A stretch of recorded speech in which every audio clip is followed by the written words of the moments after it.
Good morning and welcome back to Video Diary on the Farm. A sunny Monday morning.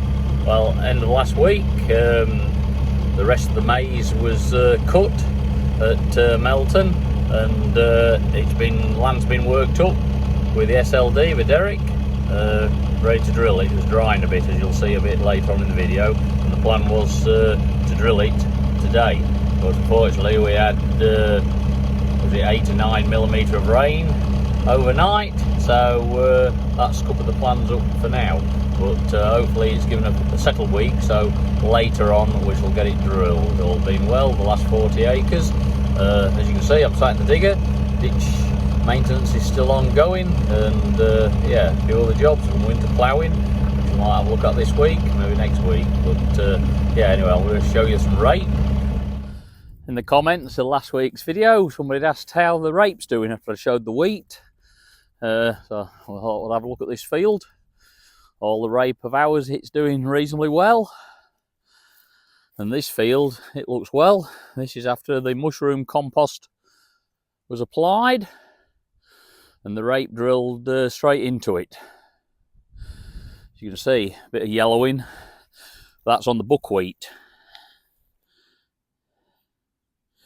It started to go off. I think one or two of the frosts we've had just a couple of mornings has started to kill it. It hasn't grown like it did last year, which it was in flower last year and grew really tall. But as you can see, the rape plants, they're growing away well. Hopefully they've escaped the cabbage stem flea beetle attack now. Well, they'll grow away from it, but it just depends whether there's been any eggs laid in the crop. But yeah, quite pleasing that.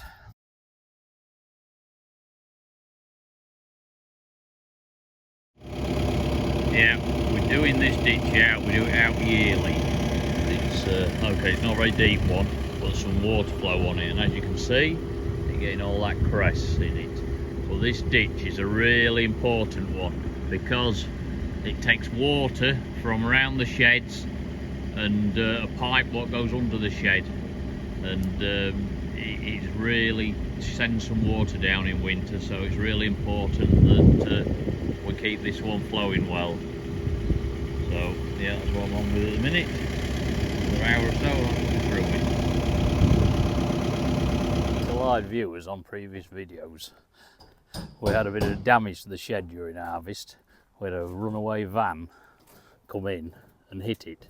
So it's obviously an insurance job now. So we've got our local P&B installation team. They are just on with repairing it. Yeah, I'll see if I can get the footage of the van, what we had on CCTV, where it actually hit the shed. It's quite funny, really. Well, it isn't for the person who was involved, but a gust of wind pushed it, and it just started freewheeling downhill, as you'll see anyway. Gust of wind's been moving. Yeah. I would have thought. You can watch this. Look, Yeah. any minute now it'll go. I think it's 20 sets off. It's 60, 140 when it hits that thing. About 6 seconds. Look, and it's off. There it goes. Look. Can you see it? Look. Yeah, it's just starting Watch to this. move. Look. Watch this. Look. Yeah. Look. Here it comes. I was upstairs in. I can't, it just missed that water. No, it can't. It's hit it. Did it? That's Oh, the door. it's because the side door was Look, the door. look at that. Look. Seen it now. Bloody hell. That was the concrete beam the van ran into, and it busted. So it yeah, it did some damage to the shed, and it actually pushed the engine back in the van, so it wrote it off. Yeah, they're cracking on nicely here. We've got the sheets in, new sheets on the tunnel, because the van had punctured them when the concrete beam had gone through. And got a steel beam in now, so that's good. Replace that, then just on, we're going to sheet it in now, so job will be a good one soon. There we go, job finished. New sheets on, looks better than it did. Just got the base concreted in, Matching? Yeah, spot on that. First class job. Well, we're just down near where I live, and they're harvesting maize, so I thought I'd just come down and have a look at them this evening. They're romping on. Anyway, hopefully I've got the drone with me, so we'll get some drone footage.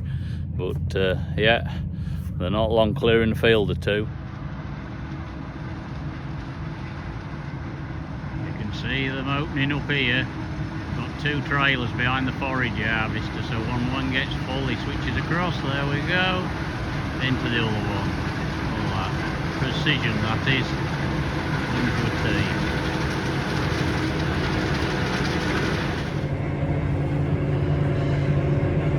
Look at that going in there, bloody hell. That is awesome, that is. What size engines it's got in it then? 1,000, you know. A Liebherr. That's a good one then. Yeah, good strip. All them controls, cameras and everything. They look a bit vicious, them open flames.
As you can see, things haven't been all straightforward this year regarding the weather. We've had a bit of rain round here, and it has resulted in a few wet spots and a few trailers getting stuck. Not as many as last year, but nevertheless still annoying when it happens.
This forage harvester is a beast of an animal.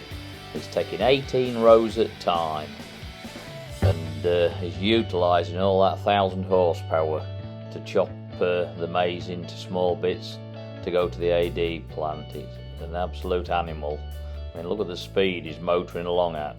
He's actually got his cruise control set at 10k, which it could go faster, but it allows the trailer drivers, he told me, to react to changes in speed, because when it gets thinner it speeds up a lot, and obviously when it gets thicker it'll slow down to avoid blocking it up, but yeah, it's a hell of a machine.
As you can see, there are plenty of trailers supporting the forager, and I've been told, as a rough rule of thumb, you need one trailer for every mile they travel. So on this particular occasion there was actually 10 tractors and trailers leading the maize away from the machine, but even then they were struggling to keep him going. But yeah, so you can see you need a lot of trailers this time of year on the maize job. That's why you see so many tractors and trailers hauling maize on the roads.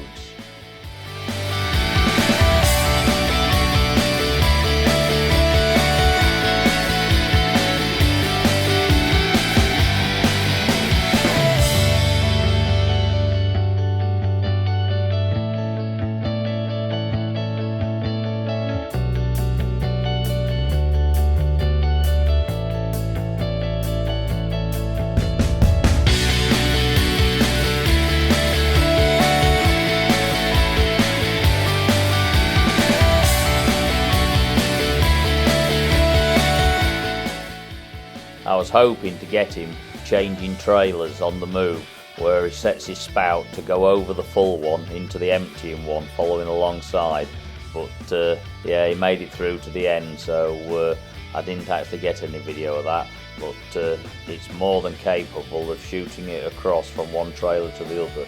There's some actually power in that to shoot how it throws the maize across.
doing this ditch out, we do it out yearly. It's okay, it's not a very deep one, but some water flow on it, and as you can see, you're getting all that cress in it. Well, this ditch is a really important one because it takes water from around the sheds and a pipe what goes under the shed, and it really sends some water down in winter, so it's really important that we keep this one flowing well. So yeah, that's what I'm on with at the minute. Another hour or so, I'll be through it. Well, we've had the last 40 acres roughly of maize cut, and yeah, it's ready for drilling now. Derek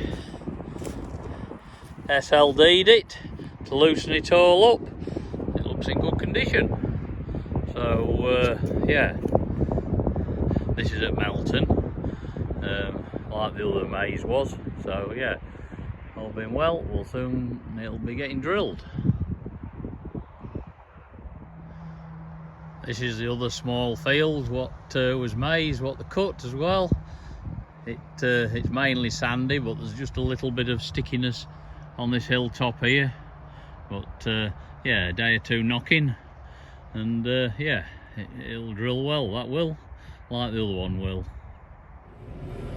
Well, that's it for this week's edition of Video Down the Farm. Hope you enjoyed the content, and yeah, we have actually got one field drilled at Melton, but it was just too late to put onto this video really for getting it all edited and uploaded. So yeah, we'll put that on next week, show you what we're doing, and maybe we'll have the other one drilled as well. But yeah, hope you enjoyed the content, and hope you enjoyed the van. Seeing that, it makes you smile a bit. But anyway, these things happen. But yeah, thank you, and if you have, please click that like, share and subscribe button. Remember, it's totally free to subscribe, and we'll see you again next week.